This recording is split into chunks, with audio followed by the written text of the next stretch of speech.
Qadar bahasa kita kadar. Udah jadi bahasa kita. Apa arti kadar? Ukuran. Ya ini bawa aja. Ukuran. Ukuran itu satu atau lebih? Lebih seharusnya. Kadar. Di lafaz berikutnya kullih, semuanya. Di situ tidak disebutkan kadar itu baik ataupun buruk, hanya disebutkan kamu percaya takdir semuanya. Hanya begitu. Hadis ini ada di bab pertama dalam Sahih Muslim, tapi nomornya bukan nomor pertama, nomor kedua atau ketiga ya. Sedangkan di nomor pertamanya itu bukan dari Abu Hurairah. Jadi Abu Hurairah dengar Nabi percaya kepada takdir semua. Sahabat Nabi yang kedua, Abdullah bin Umar, mendengar dengan makna yang sama, tapi lafaz yang dia sampaikan beda dikit. Antu'mina bil qadari khairihi wa syarrih. Kamu percaya kepada takdir, apakah takdir itu ukurannya baik atau tidak baik? Tapi kata baik dan tidak baik tidak bertemu dalam hadis yang lain. Berarti itu apa? Pemahaman Abdullah bin Umar. Ini seni belajar hadis. Ini yang tidak dieksplor selama ini. Kok sampai di sekolah, sampai di madrasah diniyah, kajian kita di surau-surau, lafaznya lebih umum lagi. Percaya kepada qada dan qadar. Itu lafaznya gak dari hadis Nabi. Boleh gak? Boleh, tapi kurang afdol. Nah, jadi jangan disalahin ntar guru ngaji di kampung-kampung, jangan disalahin. Ya. Yang afdol bagaimana? Percaya kepada takdir semuanya, satu. Atau percaya kepada takdir baik dan buruk. Udah gitu aja. Jangan dimasukkan kata qada. Cukup kata qadar. Karena kata qadar itu langsung dari lafaz mulut Nabi sallallahu alaihi wasallam. Dan di Quran qadran ya atau muqtadiran itu ada di Quran. Ukuran itu ada di Quran. Nah, sekarang kita cek apa arti qadar secara lebih luas. Tadi saya sudah sebut ukuran, apalagi nih. Kadar airnya kurang, berarti tadi apa? Ukuran airnya ada lagi nggak? Kadar. Berapa kadar suhu? Berarti hitungan tuh. Hitungan. Maka kata kadar, qadar itu artinya bukan hanya satu pilihan. Kadar itu atau qadar itu pilihan yang lebih dari satu.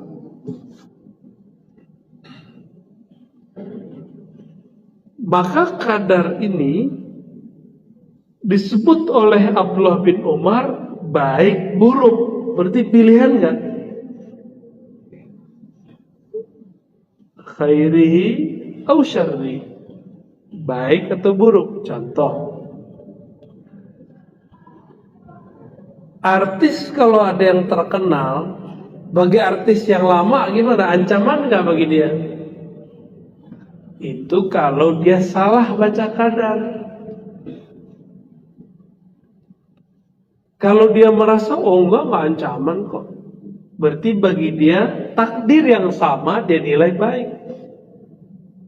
Ustadz juga begitu.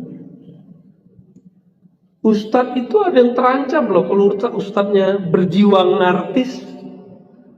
Muncul ustadz baru yang alim, wah, terjemah gue diambil nih.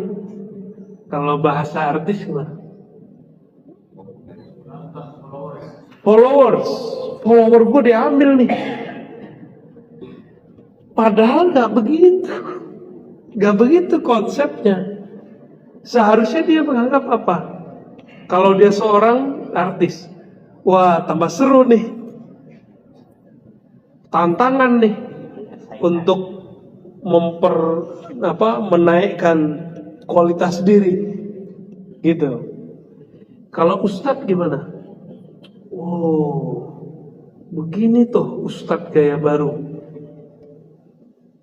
baca kitabnya keren, gayanya nggak usah banyak-banyak, misalnya gitu. Berarti yang harus kita kuatkan apa? Ngaji kitabnya. Misalnya gitu, ini contoh-contoh aja nih. Tapi kalau dia nggak paham, macam-macam. Kalau dia menganggap munculnya dai-dai baru, ulama baru itu sebagai takdir yang baik, dia ngomong gini, wah alhamdulillah tugas saya berkurang. Alhamdulillah dalil-dalil yang dulu saya susah hafal, dia hafal. Dia bisa membantu dakwah kita. Bahkan dia nanti akan menjadi pemimpin dakwah kita. Kalau bisa begitu, itu baru da'inya da'i ila Allah. Kalau enggak, da'i ila nafsihi. Da'i yang mengajak kepada jiwanya, popularitas dirinya. Yang boleh populer itu cuma Allah. Nah dialah yang zahir. Ya. Yang boleh soan itu cuma Allah. Yang boleh dipuji-puji itu cuma Allah. Karena dialah yang mengatakan dirinya Alhamdulillah, Al-Hamid, Al-Majid, yang berhak dapat pujian. Maka kalau seorang dai, seorang artis, seorang seniman, seorang apapun dipuji, itu bukan pujian untuk dia, itu pujian terhadap anugerah Allah kepadanya. Berarti yang dipuji siapa? Allah. Cuma orang kadang lupa, mengustad aja bisa lupa. Dia dipuji, dikira dia yang terpuji. Padahal ilmu bukan ilmu dia, zikir bukan zikir dia, jamaah bukan jamaah dia, zauk rasa yang dia dapat bukan zauk dia, faham yang dia terima bukan darinya, tapi dari Allah Subhanahu wa ta'ala. Kapan-kapan Allah mau ambil bisa aja. Ada orang diambil ilmunya pas tidur, ada yang diambil sama badan-badannya mati, kan serem ya. Pedagang nih, kalau sekarang dagangannya online ya, bener, kita dagang online, nah muncul lagi akun yang baru, yang lain dagangannya sama. Terancam nggak? Baik apa buruk? Buruk, benar buruk. Belum tentu. Nah, yang begini-gini tuh harus paham bahwa takdir itu dari Allah sudah diberikan sekian pilihan. Tinggal pilih, anggap itu baik atau anggap itu buruk. Mau bahagia, anggap itu baik. Mau sengsara, anggap itu buruk. Udah gampang toh.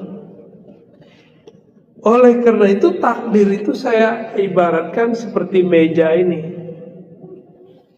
Bapak pilih sudut sini atau sudut sana. Melihat dari sudut sini atau melihat dari sudut sana. Jadi takdir bukan masalah saya malas-malesan, enggak. Takdir itu justru Allah memberikan kadar, kamu kalau maksimal dapat sekian, kalau nggak maksimal dapat sekian, tapi nggak ada yang lebih dari itu gitu. Sehebat-hebat orang hari ini berlatih zikir, belajar ilmu ma'rifatullah, bisa jadi nabi gak? Gak bisa. Kenapa? Sudah dipangkas oleh Allah. La nabiyya ba'di, kata Nabi Muhammad. Tidak ada lagi nabi setelahku. Misalnya nih Bapak ada yang bisa zikir semalam 70.000, bisa jadi nabi gak selama 40 hari?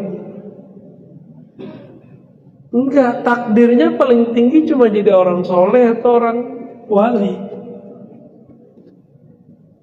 Orang soleh atau wali Allah, itu aja takdirnya. Enggak ada namanya jadi nabi. Hatta jika ada nabi turun di akhir zaman, pangkatnya bukan lagi pangkat kenabian. Dia seorang nabi, tapi pangkatnya tidak dipakaikan jabatan kenabiannya. Nabi Isa turun jadi umat Nabi Muhammad, sholat seperti umat Nabi Muhammad, bahkan jadi makmum umat Nabi Muhammad. Apalagi Nabi Khidir, kalau Allah izinkan beliau keluar, muncul jadi umat Nabi Muhammad. Bahkan telah belajar kepada Nabi Muhammad saat sahabat-sahabat hidup. Itu sebabnya Ibnu Hajar al-Asqalani dan gurunya Ali Raqi memasukkan daftar Nabi Khidir kepada sahabat Rasulullah Sallallahu Alaihi Wasallam.